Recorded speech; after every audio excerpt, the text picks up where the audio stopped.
श्रद्धेय स्वर्गीय रणजीत सिंह जी की पावन स्मृतियों को प्रणाम करता हूँ। अपने हमारे इस नगर के प्रथम नागरिक बड़े भाई कुंवर कौशलेंद्र प्रताप सिंह जी को, उनके पूरे परिवार को मैं बहुत बधाई देता हूँ, बहुत आभार व्यक्त करता हूँ इस अनुष्ठान के लिए। नीरज जी ने मुझे मेरे बारे में कहा कि पहले पता नहीं वो हरैया आए हैं कि नहीं। मैं बहुत आभार व्यक्त करता हूँ श्रद्धेय आदरणीय डॉक्टर राम नरेश सिंह मंडल जी का, जिन्होंने मुझे अनेक बार यहाँ आने का अवसर भी दिया। और उससे बड़ी बात मैं इस मंच को भी बताना चाहता हूँ कि ये बस्ती वो जनपद है जो मेरा भी एक तरह से गृह जनपद है। कभी 8-10 पीढ़ी 7-8 पीढ़ी पहले पिपरा गौतम से हमारे पूर्वज अम्बेडकर नगर गए थे। आज मैं पुनः, मुझे ऐसा लग रहा है कि आज मैं फिर एक बार अपने परिवार में हूँ। आपका विशेष मन मांगता हूँ, विशेष आशीर्वाद। ये मंच आदरणीय विनीत चौहान जी, आदरणीय अरुण जैमिनी जी से होते हुए श्रद्धेय डॉक्टर बुद्धिनाथ मिश्र जी तक पहुंचना है। मैं अपने क्रम में हूँ।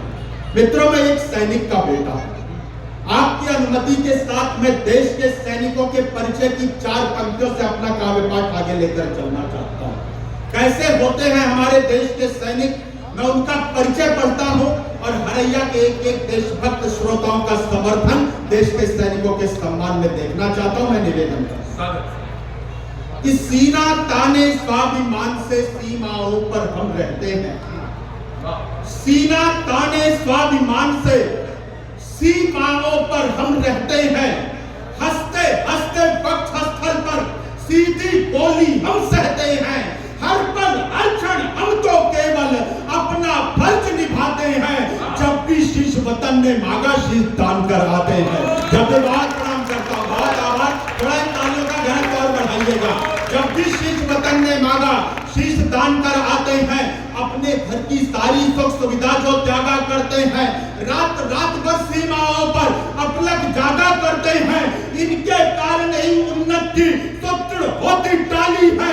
इनके लोहू की बूंदों से उपवन में हरियाली है। इनकी निष्ठा का दुनिया में तोल नहीं हो सकता है। इनकी कुर्बानी का कोई मोल नहीं हो सकता है। मैं इनके सम्मान में कविता लिखता और सुनाता हूँ। सैनिक के चरणों में सादर अपना शीश झुकाता हूँ। सैनिक के चरणों में सादर अपना शीश झुकाता हूँ। लोहू से लथपथ घाटी में रोज तिरंगा जलता था। मैं थोड़ा सा कटु होता हूँ, लेकिन जिम्मेदार मंच पर हूँ। मैं ये वादा करता हूँ कि बात में जिम्मेदारी पूर्वक करूँ। लोहू से लथपथ घाटी में रोज तिरंगा चलता था। देश के अंदर देश तोड़ने वालों का दल पलता था। केसर की क्यारी क्यारी में आतंकी अंगारे थे। दिल्ली की छाती पर भारत मुर्दाबाद के नारे थे।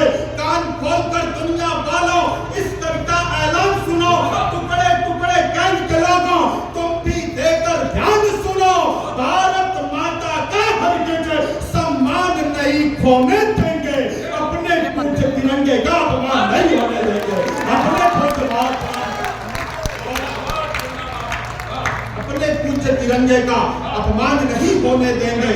दिल के गहरे सागर में यदि देश प्रेम का ज्वार नहीं, जिनको मुल्क पड़ोसी भाता, भारत माँ से प्यार नहीं, जिन लोगों ने वंदे मातरम गीत किया स्वीकार नहीं, जनगण मन अधिनायक जय हो, जिनको अंगीकार नहीं, मैं दिनकर का वंशज हूँ। यह सीना ठोक के बोलूंगा, ऐसे लोगों को भारत में रहने का अधिकार नहीं। ऐसे लोगों को भारत में बहुत प्रणाम करता हूँ हरैया, बहुत प्रणाम करता हूँ बस्ती। और एक विशेष विषय से जोड़ता हूँ मैं, कुछ पंक्तियां और आपके बीच रखता हूँ, फिर एक रचना विशेष कि भारत श्वेत कपोतों से ही कश्ती खेता आया।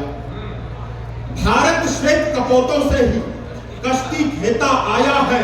बारंबार पड़ोसी हमको धोखे देता आया है। शांति शांत के चक्कर में हम बहुत दिनों तक चले गए। कोट के ऊपर लाल गुलाबों वाले दिन अब चले गए। अंदर जितनी चीख दबी थी उतना हमने चीख लिया। दुश्मन को उसकी भाषा में उत्तर देना सीख लिया। इस नापाक पड़ोसी के घर तोड़ के हम दीवार गए। पुलवामा का बदला लेने बेटे सीमा पार गए। भारत श्वेत कपोतों से से ही कश्ती खेता आया है, बारंबार पड़ोसी हमको धोखे देता आया है। शांत शांत के चक्कर में हम बहुत दिनों तक चले गए, कोट के ऊपर लाल गुलाबों वाले दिन अब चले गए। अंदर जितनी चीख दबी थी उतना हमने चीख लिया, दुश्मन को उसकी भाषा में उत्तर देना सीख लिया। इस नापाक पड़ोसी के घर तोड़ के हम दीवार गए, पुलवामा का बदला लेने बेटे सीमा पार गए। भारत भूखा नक्शा पूरा करने की तैयारी है, 370 हटा दिया, अब पीओके की बारी है।